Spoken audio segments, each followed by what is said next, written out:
Welcome to the Mental Health Boot Camp podcast. Hooray! This is the podcast where 4 mental health professionals, 3 of us Canadian, 1 of us American, serve you cutting edge mental health knowledge. I am Dr. Ryan Howes, a clinical psychologist from Pasadena, California. And I'm Brooke Lewis, a registered clinical counselor from the Vancouver, Canada area. And I, like Brooke, I'm also a registered clinical counselor from the Greater Vancouver area. I, like Joanna, am a registered clinical counselor from the Greater Vancouver area. Oh, you like me. That's nice. Thanks. You should write that in your Perfect. journal. I know. Chris said that he liked me. What a nice brother moment. Yes, because you're siblings. We are siblings. Welcome, everybody. I just want to point out one little interesting thing before we usually talk for a couple of minutes before we start recording. And Brooke was talking about something that was kind of neat or interesting or looked good. And she said a word that is not often heard in the United States. Oh, And I didn't even know. It was skookum. Could you Really? please define skookum for us? Snazzy. Okay. So you might say those shoes are skookum? Oh yeah. Yeah. Okay. It's your They're perfect like descriptor. on point, snazzy, great. Great. Okay. Neat. Yeah. Impressive. Exceptional. All right. Now, is this used more kind of in a jokey way, or would you find someone, someone is at an art gallery and they're saying, this Van Gogh is rather skookum? I don't think it would work really in that example because it's art is too formal. It's Okay. more of an informal snazzy. Got it. Okay. Yeah. All right. But if something's really like polished and well done, like if you went to a workshop and the presentation was really well done, you would say, you could use it there and say that the presentation was pretty skookum. That's I gotta say, maybe it's used in some parts of the States, but not in Southern California. I'll tell you that much. So if you said well, while skookum, we're on words, I had a teenage client today. She's 14, turning 15, and we're doing like a pros and cons of her making a decision. And one of her cons was that she was going to miss out on things. So I said, yeah, you're going to have some FOMO. And she's like, I'm sorry, what's FOMO? I was like, fear of missing out. And she's like, I've never heard that before. I was like, whoa. what? I was like, FOMO's already out. Oh, the 14-year-olds aren't getting that. I thought FOMO just came in, but FOMO is out already. I thought it was a type of milk. No? There's JOMO, the joy of missing out, for those who like to stay home and not, go out. But that's crazy that it's already not that's weird. You'd think that would have been long lasting for sure. I've never heard of JOMO before. Yeah, I've never heard of I've heard of JOMO. I think it's not as it's not as well used. I think it's more presented as a joke thing. But yeah, the joy of missing out, because some people are okay with kind of not being too busy and wanting to just stay at home and have a quiet night in, and it's okay that they're not at that party. So would Jobo be the joy of being out? Oh, Joanna Boyd, Jobo? maybe. That's a good one. That's a okay one. That's a skookum one, Sibo. That's skookum.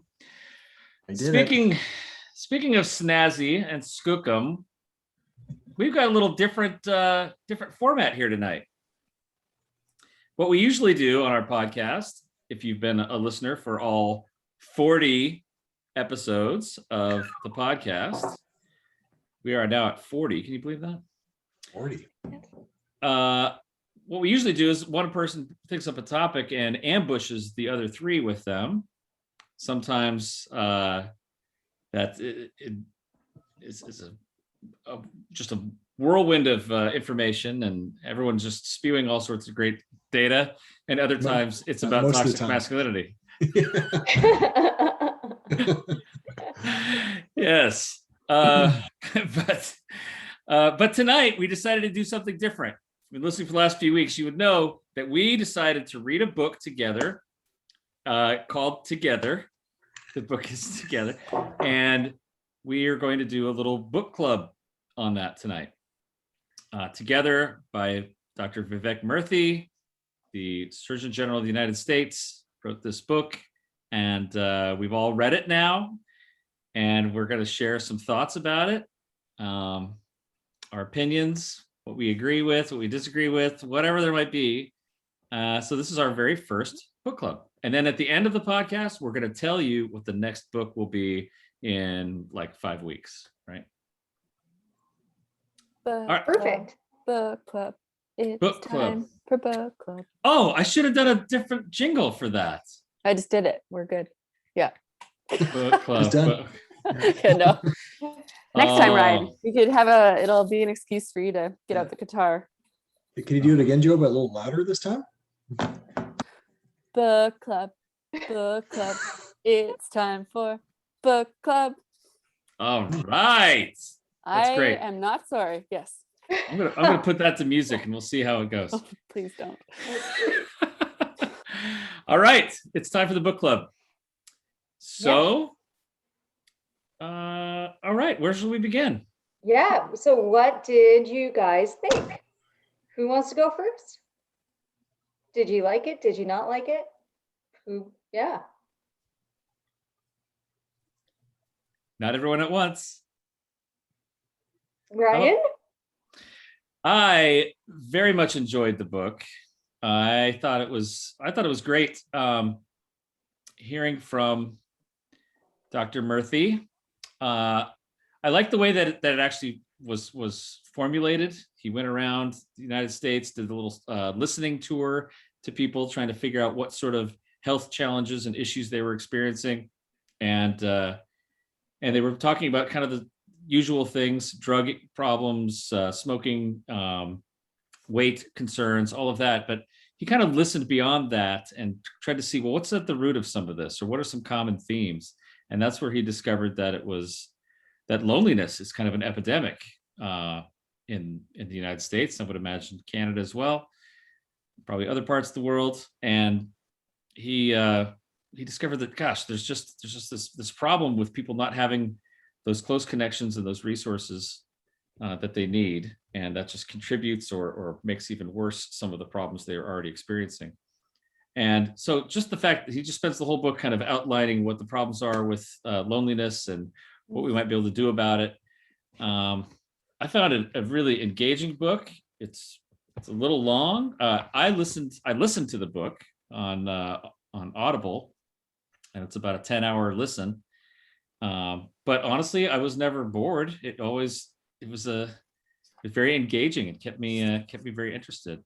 He also flowed nicely. Yeah. It flows nicely, and I got to say, he folds in a bunch of different ideas that I would say this is almost maybe a criticism of the self-help genre. I would say is as I was listening through, I'm like, okay, it seems like all the self-help books these days kind of have a similar thing. Okay, let's go to the brain science of it. Let's talk about the prefrontal cortex and fMRI studies. Let's look at the brain stuff, and then let's talk about Brene Brown and vulnerability, and let's talk about. There's just a lot of like common topics and themes that are put into books like that. This is not a criticism of his book in specific. It's just kind of the self-help genre in general. It also helps you feel like this is familiar and oh, I know what you're talking about because I've heard of Brene Brown before, you know. Anyway, I thoroughly enjoyed it. I learned a lot. Maybe later on I'll give some of the key ideas from the book, but it was a really good read. I enjoyed it. Great. Joanna? I'm slap on the wrist. I did not fully complete this book. But it wasn't for a lack of liking it. I actually really like this book. I just don't know where time went for me. So I minus a few points there for myself, but I found it easy and very interesting. Like the stories, the people he talked about, he hit on a lot of different points, and you're just like, yeah, like I found myself like wanting to like talk to someone about it after, be like, I didn't know this, or he relates it. I think there's something that we can all relate to in here. And like just loneliness in general, I think we've all felt that. So I like how his writing, I think it's pretty cool that him being in his position he is as the Surgeon General, or just being an MD and all his learnings over the course of his career. I think it's cool to be along for that ride in his journey. I like he ties in COVID to his author's note at the beginning, which is great, because yeah, we're all dealing with it. And so he kind of puts in a few little key strategies there for kind of how to embrace this the best way we can. So yeah, I really liked it. I'm gonna kind of finish off the last bit, but I look forward to it. So thumbs up. Cool. Are you gonna do that right now, Joe? You gonna finish it off? Not this very moment, but Oh, okay. yep. Her earbuds are actually plugged into her phone. She's listening to it right now. In one ear. Yeah. No. Sibo? Yeah, I'm impressed by the book for sure. I really enjoyed it. This is a top doctor in the United States, and Ryan mentioned how he traveled the country and just received all this feedback from all sorts of people and all walks of life. And for a doctor to delve into loneliness is just fantastic.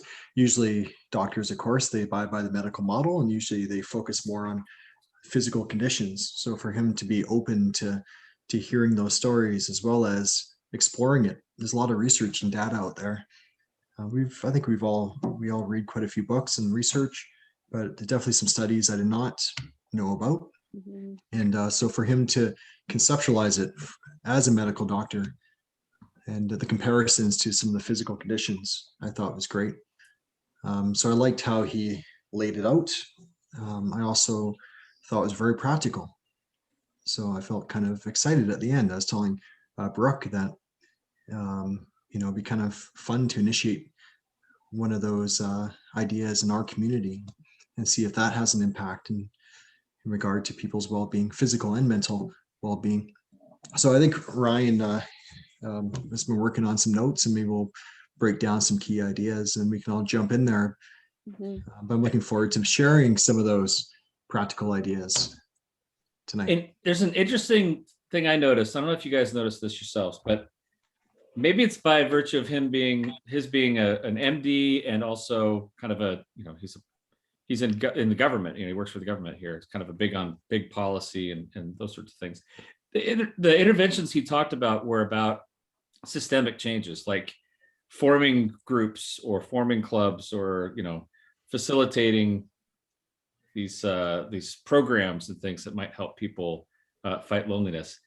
What I missed from this was the more individual psychological approach of how do you, if you are lonely, how do you overcome your fears or concerns and develop new connections with people, which I believe was covered in an earlier episode of How to Make Friends, earlier episode of our podcast, How Do You Make Friends?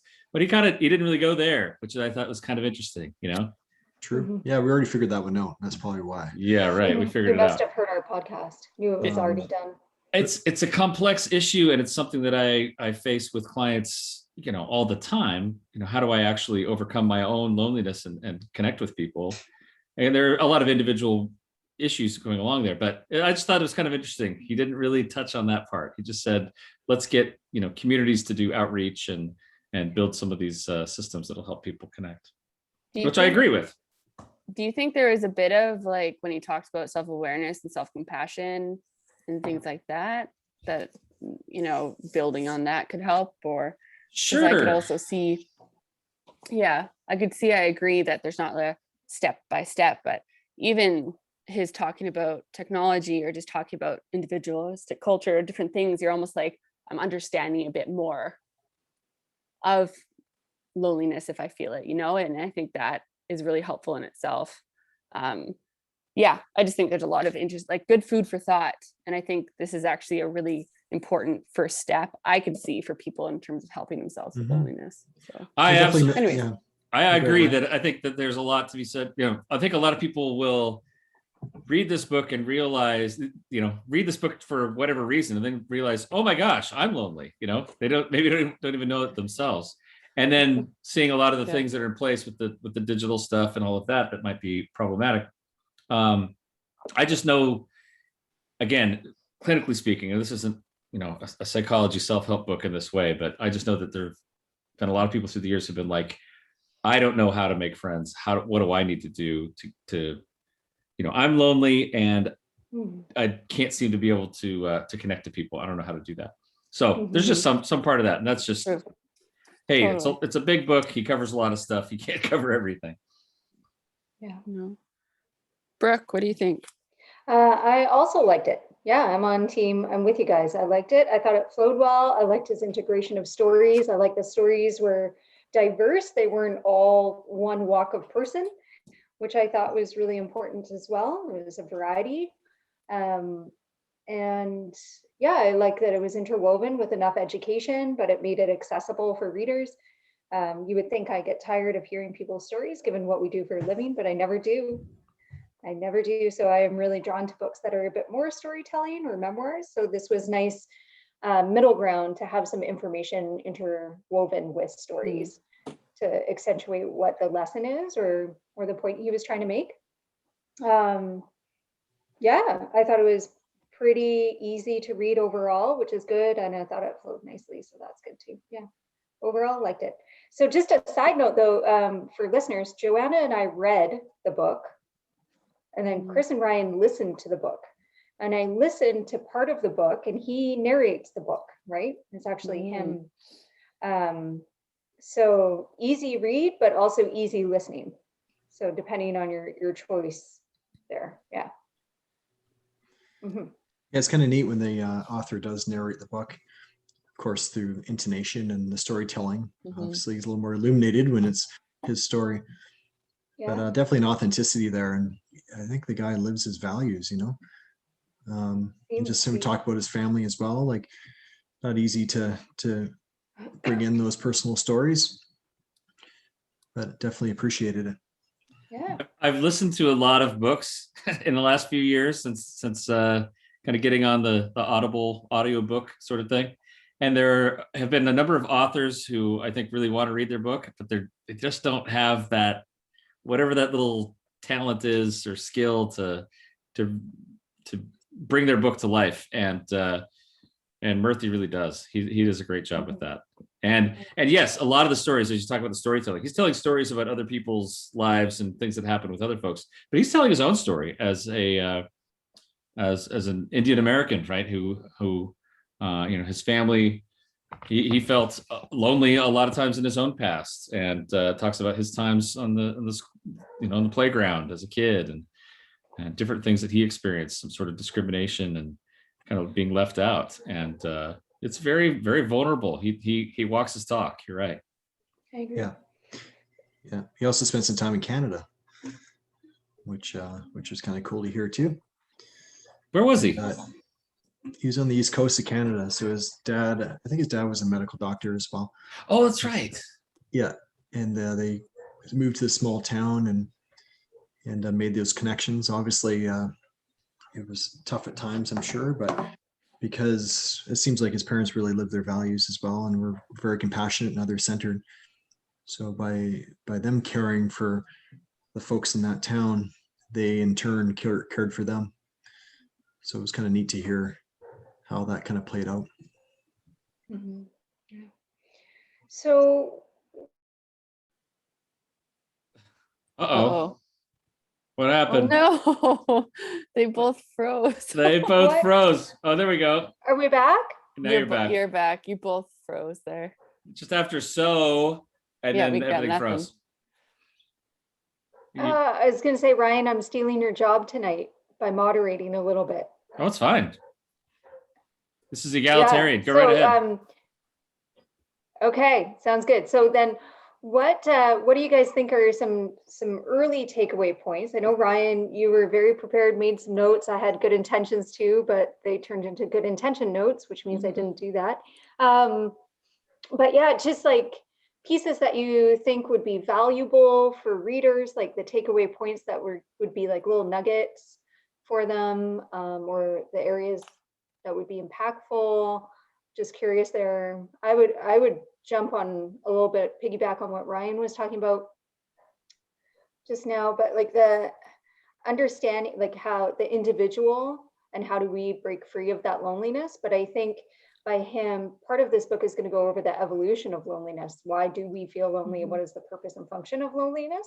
And defining it and really fleshing it out. And I think when you look at it in that way, it takes that stigma or judgment or shame against the self, and it can take that away a little bit, lighten that load so that you can step in the discomfort once you realize what that discomfort is and why that discomfort is there. So I think that portion of the book really carried through the rest of the book, to say you need to have the courage and bravery to like face that feeling when you're stepping out of loneliness, where you're feeling awkward or uncomfortable or threatened, and slowly build that to really make these connections. So for me, I think that was one of the main themes that I took away that I think would be helpful. Yeah, I fully agree. It's kind of neat to hear about the evolutionary piece of it. And yeah, there's a lot of neurochemicals involved here. When you connect with someone, there's dopamine that's released, and I think we realized really early on that we are stronger together. And if you felt that disconnection from others, then it usually led to a range of stress hormones that would kind of kick in. And I think that was like a short-term motivator to connect again, to do what you need to do to survive. And what that meant is to kind of connect and have those relationships with others. What he kind of pointed out too is the longer you experience that loneliness, it starts to have some pretty intensive consequences in terms of your physical health. Ryan mentioned, was it last podcast or the week before, that physically it's like the equivalent of smoking 15 cigarettes a day, which of course took my point. which of course our ancient ancestors were chain smokers. So Totally. Are there other points that you guys would take away, or Oh, sure. feel that people like, what were your main takeaways? I mean, Just to piggyback on, oh, sorry. go I was ahead. just going to quickly piggyback on Chris because, just the importance of, just like Ryan said, just it's a epidemic. Like it's just, you don't really think of that. You don't think of it up there with a lot of health concerns, whether, and Chris made note of the 15 cigarettes thing, like it's could be the equivalent of smoking 15 cigarettes a day in terms of our taking some years off our life, or even worse than obesity. So I think just some of those shocking kind of revelations he shared at the beginning, I was like, holy smokes, like, loneliness isn't good, but it's kind of, you don't realize that it should be taken as seriously as a lot of our, physical health concerns or things that affect us in different ways. So all yours, Ryan. All mine. Okay. The other guys are frozen anyway, so it works out. I actually found there was an interesting distinction that he made between loneliness and solitude, and he talked about nice how solitude is like an empowered feeling of I'm spending time by myself. And in fact, he mentioned how in other cultures and other times it was called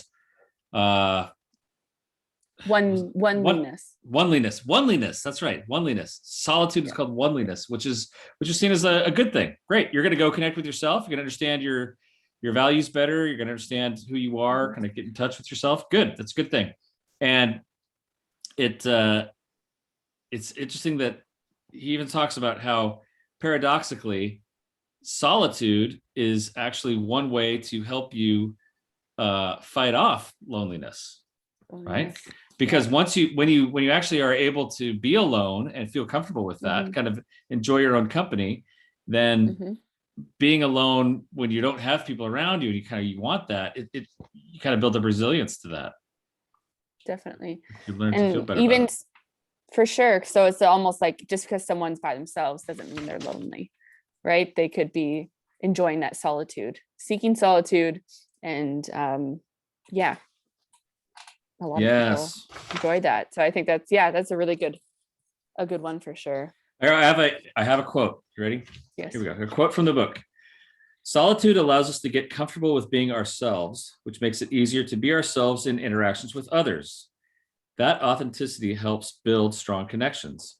Solitude, paradoxically, protects against loneliness. So that might be something to think about, especially for some folks who are really scared of the loneliness or something like that. Well, maybe the approach, maybe the first approach might be to get more comfortable being with yourself and just being, appreciating your own solitude, right? Totally. I really liked that, and the oneliness and just that difference. I think that's important. Yeah, I think and another, just in terms of differences, or just culturally, kind of, or no, not culturally. What was he saying? Just our expectations, right? And like we can feel loneliness can be impacted by unmet expectations that we have, right? Because you can. It's interesting. He said, you can be in a cafe and sit by yourself, but you're around other people who are also sitting by themselves reading. Yes. You're not feeling alone. But all of a sudden you're asking for a table for one in a restaurant where all these groups of friends or family members are meeting, and you're all of a sudden starting to feel that loneliness. And so it's because there's almost this, it's just a different expectation or maybe meaning put on that. But I thought that was such a good point, because it really is. Yes. Yeah. The setting and the expectations make a big, big difference. And when I read that part, it made me think of like the kid at school at lunchtime, right? Maybe the new kid, or for whatever reason, the kid who doesn't have people to sit with at lunchtime. And what's going all around him or her, they're viewing all these other people in the lunchroom eating together, laughing, having a good time. And that just seems to, shine a spotlight, a magnifying glass on just how alone you are in that moment, right? Definitely. Whereas if you're, a whole group of people sitting on a subway train together and no one's talking to anyone else, then fine, it's not a big deal, right? So the setting makes a big deal. So I guess that goes into, I don't know if you got to the part yet where he starts talking about some of the interventions that people make, but that lunchroom thing is actually one of them, where and he makes a lot of different examples of people who've tried to fight off the loneliness. And I don't right now recall the name of the club, but a kid in high school decided that, hey, we're going to try to reach out to people and like form like the lunch club or something that he can't remember the actual name of it. And these kids, just, nice high school kids, decided that's what they were going to do. They were going to go out and seek out the kids who were eating alone and just invite them. Hey, you want to come eat with us? Come sit at our table. And a number of them agreed. They could agree, or they could say, no, thanks, I'm fine being alone. And that's fine too. They didn't push them or pressure them. They just said, come on and join us for lunch.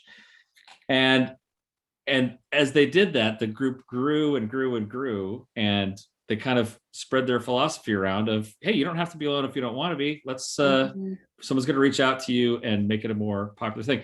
And as the kid who started this was surprised to find that it actually spread out to like multiple schools in his town, and it had become kind of a big movement to reach out to the kids who don't have anyone to share lunch with. And I just thought that's beautiful. Those are the stories that warm my heart, Definitely.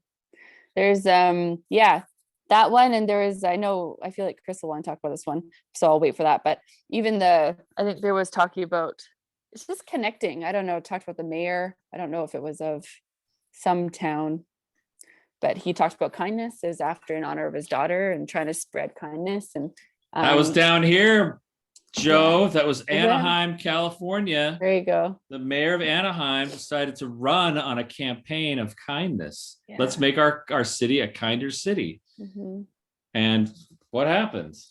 Yeah, he was, he won by a landslide, it sounds like, or at least a substantial margin, I think the book said. But yeah, he just really set out to connect people. And he even did so in his own neighborhood. I think he did a Be My Neighbor get together, I think. And he didn't know his neighbors. So he invited everyone over and they talked about just how connection is so powerful and being there for each other. And let's talk about how we can keep each other safe, or if someone needs something. And everyone was just able to get to know each other. And because so often we actually don't know who's living right beside us.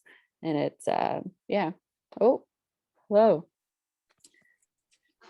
I'm back. Hi, stranger. I'm with some Wi-Fi issues. I felt so lonely. Yes, you do Disconnected. feel. Yes. Well, you still have some Wi-Fi issues, it looks like. So hope you can make it back. Oh, There he goes. Yes, that was great. And there were great, a lot of great examples of that. Another one I wanted to mention was something formed in Southern Australia. I know what you're gonna say. Yes. You know You this got one? excited about this last time. I did get Yes. excited about it. So I'm going to Something mention about it the now. shed. Yep. Yes, they call it the men's shed. So this was a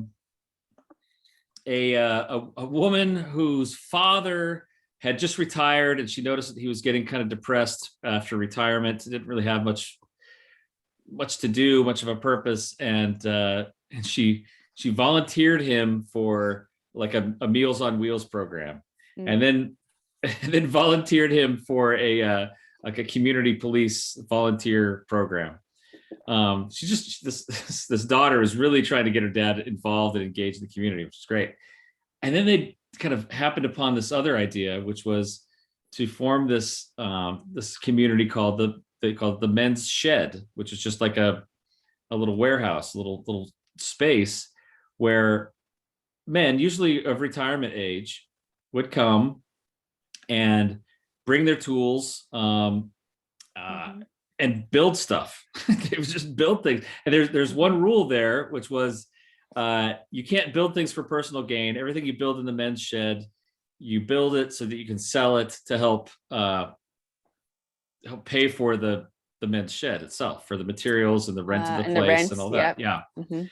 And so, but the guys just loved going there and loved, I guess it's grown from Southern Australia to, I think, into Europe and other places where these guys just kind of, okay, this is my thing to do. I go to the men's shed and we work and we have banter and we have we give each other a hard time and we teach each other things and we have a little back and forth and we talk about the soccer game, or as they might say, the football game. And they just enjoy that camaraderie. And that is, I think that's just such a beautiful idea. I think so too. I think, and what did he say? Our research shows that like women tend to go into have more deep face-to-face conversations, and men talk best shoulder to shoulder, kind of doing something, you know? And I think, so having that be a place, and what he said too, is that there was no, in order to be able to go work in the men's shed or do something, there was no admittance of loneliness needed. Like it was just, you're able to go, you didn't need to go and say, hey, I'm struggling, or I have no one to hang out with, to, you just showed up, and it was kind of this, everyone together. So I thought that was really neat. It didn't single anyone out. It didn't say, hey, Yeah, that's true. That's exactly. Yes. We'll work shoulder to shoulder, building my rocking chair, whatever I'm going to build here. And you don't have to come in and say, I feel really lonely. Yes. You're just there, you belong. And they talk about giving each other a hard time. There's a really sweet story in there of a man who had a cancer diagnosis and was, I think he was a heavy drinker and smoker, and he was in the hospital, and they were able to do surgery to remove whatever cancer he had. And the doctor said, look, you've got to find something else to do besides just drinking yourself to death and smoking yourself to death. And So then this guy found the men's shed, and he went and joined up and built up a group of friends while he was there. And after a couple of years, his cancer came back. But in the second time, when he went into the hospital for his cancer treatment, there were dozens of people coming to visit him because he had built up all these connections from these friendships through the men's shed. Mhm. And he was in much better spirits, and the second treatment went a lot better. I just thought that's, I mean, wow, what a beautiful story. No kidding. Yeah. Yes. So speaking of community, we talked about solitude and loneliness. We've talked about a couple of the different interventions from the school, where the kids were reaching out to other kids who were lonely at lunchtime and kind of trying to pull them in. And we talked about the men's shed. So just a couple of different ideas, guys. What have you been doing for the last 10 minutes? Refreshing our Wi-Fi over and over, unplugging, replug, refresh. Welcome Nice. back. All outage. Hey, Sibo, you like the concept of a thing that I think started, was it in Japan? I think it started. Yeah, Moai. Moai. Why? Yeah. Yeah, I enjoyed those stories. Like, it's interesting. There are some initiatives out there and that connect people, but I like the story of it, how organically it came about. And he referred to these blue zones a lot in the book. I'm not sure if you guys talked about that over the last 10 minutes. And so blue zones are these areas of the world where people tend to live longer, so quality of life, and as well as live longer than the average age. So, and then they go into these communities and do research in terms of what's going on there. And so the Moai was one thing that they kind of pinpointed as very beneficial. So I think it was fairly informal, like just trying to link folks together based on common interests. Mm. And I think it's been formalized in other parts of the world, I believe. And I forget what he said, but was it 10 weeks? And then you bring people together. And then I'm not sure what happens after the 10 weeks. Maybe you kind of reconnect with or connect with another group of people. But the idea is to create opportunities to establish some close connections, so people can go out and walk together or sew together or play sports together, whatever it might be. So I thought that was a really neat idea, and I'd love to do some more research on it and see if that would be a good fit for maybe our community, for instance. Such a good idea. I actually, when I was learning about that or hearing about that, it actually made me think of the four of us, because what he talked about with the Moai is that they keep regular contact with one another.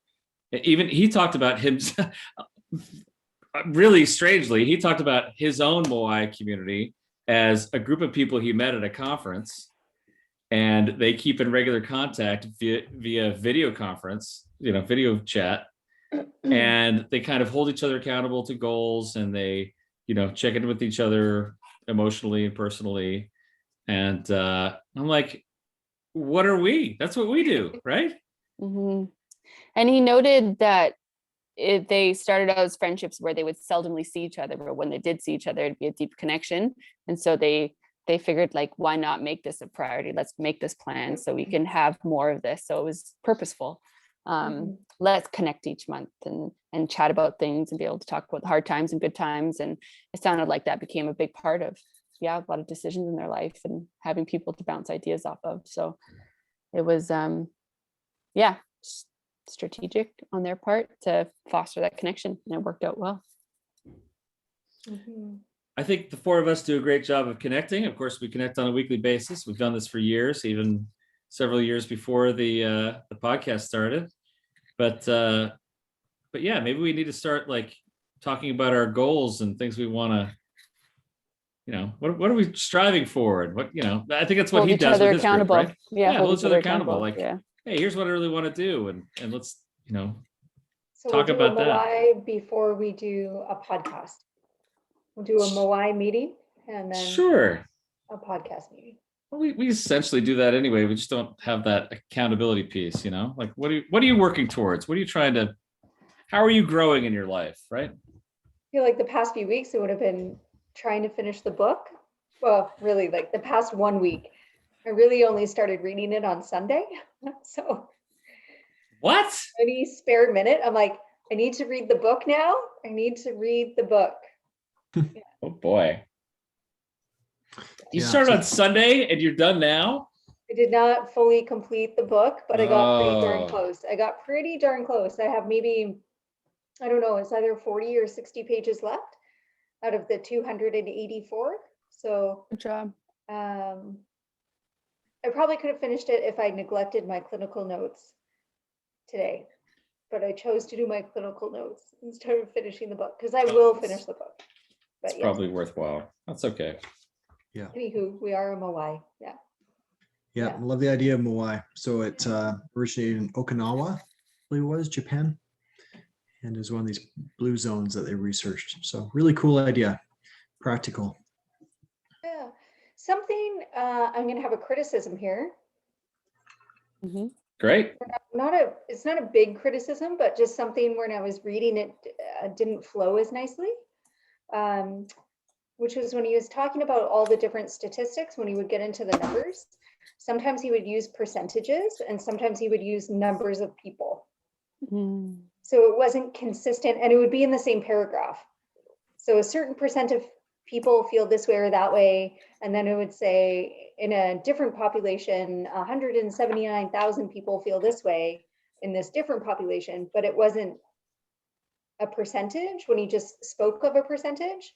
And it kind of threw me off a little bit because I was like, but these aren't comparable. I don't know. It's just a weird nitpicky thing. I don't know if anybody else picked up on that. I did not pick up on it, but I believe you. And I could see how that would be annoying. It's just, it was apples and oranges. That's all I'm saying. I was like, sure, that's a big number, but what was the percentage? So we can compare it to the other percentage that you just said. Yeah, makes sense. It Yeah, does it make just sense. wasn't consistent. So I'm not sure why that was, but yeah. Mm-hmm. Who knows? Mm-hmm. Shall I go over some key points real quick here? I mean, we've kind of done some Sure. of that, but just kind of doing a little bit of overview. If listeners have not read the book yet, they might want to know what they're missing and maybe pick it up and take a look. A few things that he mentions.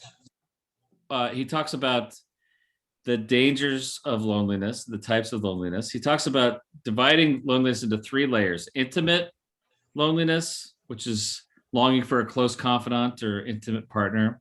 He talks about relational loneliness, which is just quality friendships and social support. And he talks about kind of a collective loneliness, which is really hungering for a community of people to be around you, right? People who share your purpose and your interests, right? Which I think is, we may have one of those, we may have all of those, maybe a combination. He talked a lot about the evolution of loneliness, which is how, really in prehistoric days, the need for the community was very clear. I mean, we had to be in a group together in order to survive, whether it's for resources or to protect one another from predators or whatever it might be. And that is really kind of deeply ingrained in us. And I think we could go into like attachment theory and other things there. Like, I need to have people around me in order to survive. However, we also have this trend towards individualism, which is kind of a pervasive thing. A lot of people in cultures, particularly here in the United States, and I'm sure it's probably similar in Canada, where individualism is such a high priority among folks. I need to do my own thing. You can't hold me back. I want the freedom to do my own thing. And so there's this push and pull between this need for individualism and this need for connection. And really, in the States here, what Murthy would say is that we're like, individualism is winning over collectivism. It's kind of, it is prevailing. And so then therefore people are more lonely. Counterintuitive to our evolutionary development. Mhm. You know what's interesting as well is I was reflecting on this when reading the book, is that we have a gigantic capacity as human beings to connect. Love, compassion, altruism. It's amazing. But we also have this capacity to I don't want to say hate, but not understand or have division, kind of the us versus them mentality. So you have your close friends who are safe, then those who are different from you or have different interests or look different, whatever it might be. You have a hard time maybe establishing that connection, because there's in us too is we want to maintain a sense of safety, and sometimes not knowing someone, we assess that as potentially harmful and dangerous. But that polarity, that we see, and we see it a lot these days in the United States and Canada as well. Mm-hmm. And I think you kind of spoke to that as well, about in terms the importance of having conversations and connecting, and how I'm not sure if we can get to this, Ryan, but focusing on the person, not their views, which I thought was an excellent point. Big story about that one in there. Yes. What's the story? It was the two fellows, and the one Derek and Matthew. Yeah. Yeah. So the one fellow came from a family of white supremacists, and was born and raised and went to college elsewhere, and befriended somebody of a Jewish background, and but he was kind of outed while the fellow was back at home. The fellow was raised by white supremacists, so he went home, and during that time, somebody found an article or something, and so people became aware. And when he came back, his friend continued to connect with him, and for years, and invited him to gatherings and dinners and to Shabbat dinner, to a traditional to Jewish Shabbat dinner. Yeah. To boot, right? So, and he went, and the friend had asked everyone there, the only requirement is not to bring up his views on this, right? Like to not bring political up views or anything. Yeah. Which they respected. And it took the fellow a few years, but the fellow eventually brought it up to his friend, like the person from a white supremacist background eventually did bring it up to his friend. But the whole thing was, we want to know you as a person before, and when you're ready, you can talk about it. And he eventually did. And by that point, his viewpoints definitely had changed, and he had made some big life changes. Remarkable story, really. Powerful stuff, right? Very powerful. And yeah, there was a lot of really moving stories of persons in their early 20s. And I'm glad that he had put those in there, or not many, but definitely like 2 I can think of, and 3 I don't know when she started, the one that built the table with the chandelier to invite people over, because they said it's been many years now, and now she's like 43. Yeah. So she started when she was quite young. This is the story of the woman in San Francisco who built a community table, and invited her neighbors over, and kind of guided a conversation, and always had an open door policy, and has hosted hundreds and hundreds and hundreds and hundreds of people at this point, and really fostered community. And then the young gal in university who felt lonely, and she started to research it, and then asked 20 random people if they wanted to have like a deep conversation, like gather with other people and have like meaningful conversation and guided conversations about that, right? So, and then she hosted groups as she went through her degree, and passed that along to the next people. So I am glad that, again, the diversity in the stories, just to say, hey, you're never too young and you're never too old. You're never too anything to make a difference. So you can change and you can make an impact. Yeah. If you're 19 or if you're 72, we can do this. Totally. Yeah. What I liked about the San Fran, the lady that had all the people over this 18-foot table in her backyard with the chandelier, is I think she was really good at active listening as well. Like, she had a keen interest in learning about the individuals that she would meet, and she would introduce them. She would say, this is so-and-so, and he's a father, and it seems like he's a great father. He's always lights up when he talks about his kids, and he's a lawyer, and he's going to be sitting down here, right? So people felt at ease. They'd walk in there, and here's someone who's very hospitable, but also is, took the time to listen and learn about them. So I thought it was kind of a neat takeaway as well. That story was also great because she was astute to the fact that people have different needs and have different comfort levels. So she would invite people to say, this is our dinner, it's not just my dinner. So if you see water glasses are empty, feel free to get up and fill them or fill others around you. If you would like some more wine, go grab the bottle and fill the wine glasses of those around you. If you would like to clear dishes, please bring them in. If you want to load the dishwasher, please do so. Yeah. And she did that so that persons who are more introverted would have a task, because she realized persons who are introverted don't always want to, they do better if they have a task they can focus on. So they would be naturally, they wouldn't have to feel awkward about finding one, right? Yes. Yeah, it's lovely. All the stories are lovely. So totally. I liked really just a quick about that college one about the white supremacist and the friend he made is I think it was his friend who he made, who is Jewish, I believe. He just said he wanted to try to get to know the person, and that's why he didn't bring it up with his friend. And or I don't know if it was him or Vivek who said there's down below everything, we're all connected, there's some humanity there, and that connects all of us. And and I think they quoted Brene That was Brown. actually the friend. That was the friend that, right? Yeah. So kudos for him to reach out and to be I want to get to know the person and beyond kind of our differences. And I think that could be said for so much these days. And I think they quoted Brene Brown, I think, was saying, I think it's hard to hate. It's hard a lot. It's hard to hate someone up close. And I think it is kind of a very broad, or very specific statement, but I think there's something to be said for, once you get past differences or you really get to know someone, we're all humans. So Brene did sneak in there, didn't she? She did. Yeah, she did. Renee's She's everywhere. Yes. For good reason. Yeah. Yes, for good reason.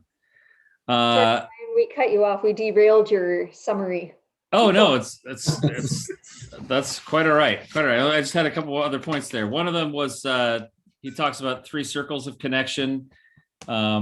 Just kind of a way to formulate the idea of having kind of an inner circle, a middle circle, and an outer circle. The inner circle being the most intimate people in your life, usually comprised of just a handful of people. And then, let's see. Inner circle relationships were better predictors of health and happiness than IQ, wealth, or social class. So having that inner circle is really important as far as your mental and physical health goes. A middle circle could be people who protect against relational loneliness. It could be friendships, and this could expand to as many as 150 people.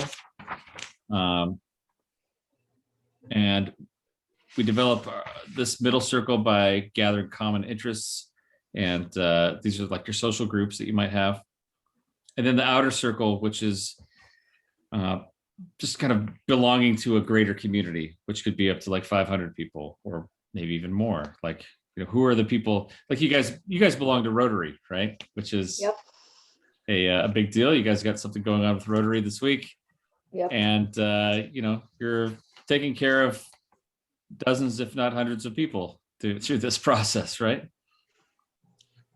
And that's kind of a bigger, larger community. And he talks about another final point of the key points here was addressing loneliness inside out and outside in. So he talks about, to address loneliness, we first need to get reacquainted with our authentic selves. This is where he talks about that vulnerability and being comfortable with solitude as opposed to avoiding solitude. If you become comfortable with solitude, you can actually help to fight off the loneliness feelings. And then he talks about ways that the more systemic changes, like parents, educators, policymakers needing to help build and foster social connections for people. Yeah. Help find ways for these communities to be built and to grow, and that's what he's doing as our current Surgeon General, I hope. Yeah, you're in good hands. My goodness. Yeah.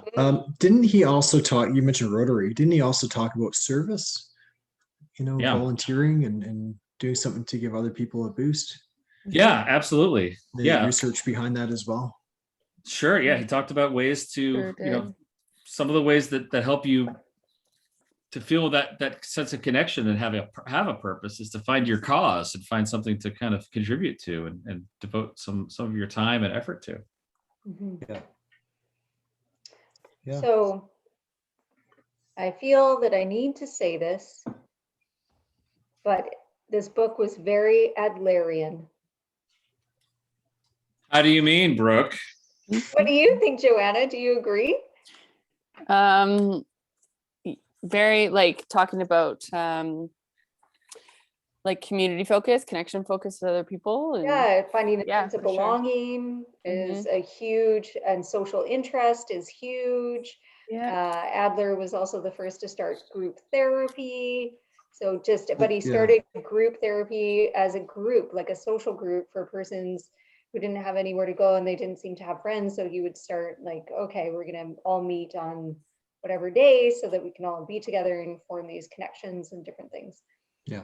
Just to Thought provide I'd some just context. mention it. Yeah, just to provide some context, Joanna and Brooke are Adlerians. They went to Alfred Adler School of Professional Psychology in Vancouver, but their main campus is in Chicago. So any conversation we have, Brooke or Joanna will go, you know who came up with that, right? It's Adler. Adler More came so, up with that. yeah. It's more me. It is Any more- theory, It's totally more Brooke for any sure. idea. So Yeah. basically, Adler came up with He's this table he's I'm sitting at, this glass. he's I'm the drinking. Greek. He's the Greek of psychology for Yeah. sure. Yeah, connection, conversations, hugs, all Adler, right? Pretty much. Bit of an inside joke there, but Yes. You It didn't is go there, true. Chris? I thought you went there too. no, I didn't. No. He went to Yorkville. Yeah, he's a wise guy though, this Adler. I'm sure you have some views on him too. This is a whole nother podcast. Oh, I know. The heavyweights of psychology, the theorists.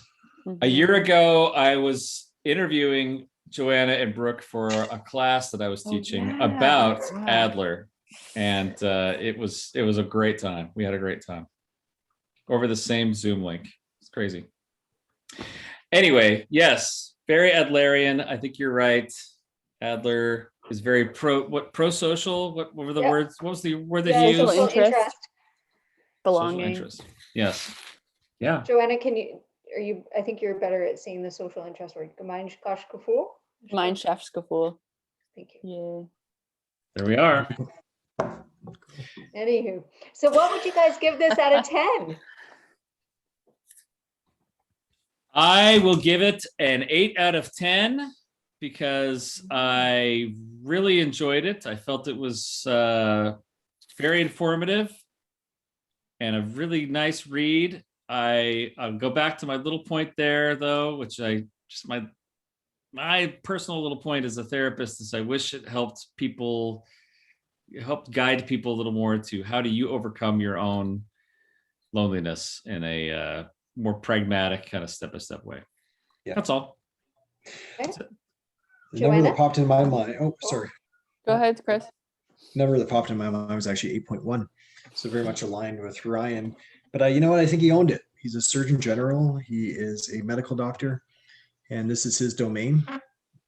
And yeah, I agree. I would love to hear more about the individual aspect of it. But I'm sure there'd be other books out there that can maybe help us out with that. But all around a good book, great read. Highly recommend it. Yeah, the number popped up for me was 8. So I would recommend. Yeah, I think it's really interesting. I think it's helpful for. Go ahead. Ryan, what are you doing? I was looking for another podcast host. Go ahead. No. I just echoing. I just think I'm glad to have read it. I think it's informative.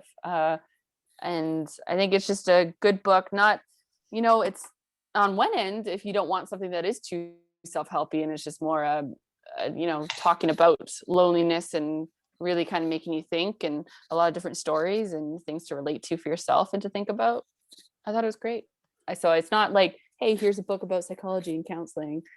This is just a book that I think would be like a good read for anyone. So Awesome. 8. Yeah. I was thinking like 7.5. So I can be the tough one. But I Oh, can't really tell you why That's okay. it would be a little lower. Yeah. It's just more of a feeling. 7.5. Like I Yeah. think it was really good, but I think something like a little oomph was missing for me. But that would be a subjective, like enjoyment for myself for reading. Like I did enjoy it, but I feel like it could have been a little, I don't know. Yeah, the oomph you're talking about is actually at the end of the book. You just got to keep on reading there. Oh, I just need yeah, you guys didn't finish it. That's your the problem. exclamation No. mark and that little oomph. But yeah, no, I've actually already referred this book like to 2 clients. Mhm. So Yeah, I No, mean, it's- yeah, it's really, I would say high up there. it's a good We- book. We could always make a few little categories of like 1 out of 10, which, self-help wise, or 1 out of 10 out of just how easy to read, or I don't know. We could have a few different categories if there's interest out there to try to get a better idea. Maybe it's an 8 out of 10 on this, but 3 out of 10 on something else. I don't know. You know who created rating scales? Alfred Adler. Of course he did. How to Make Friends was episode 9 of the Mental Health Bootcamp podcast. That's what I was checking out on my phone. Guys, we actually are going to do this again. This was so much fun.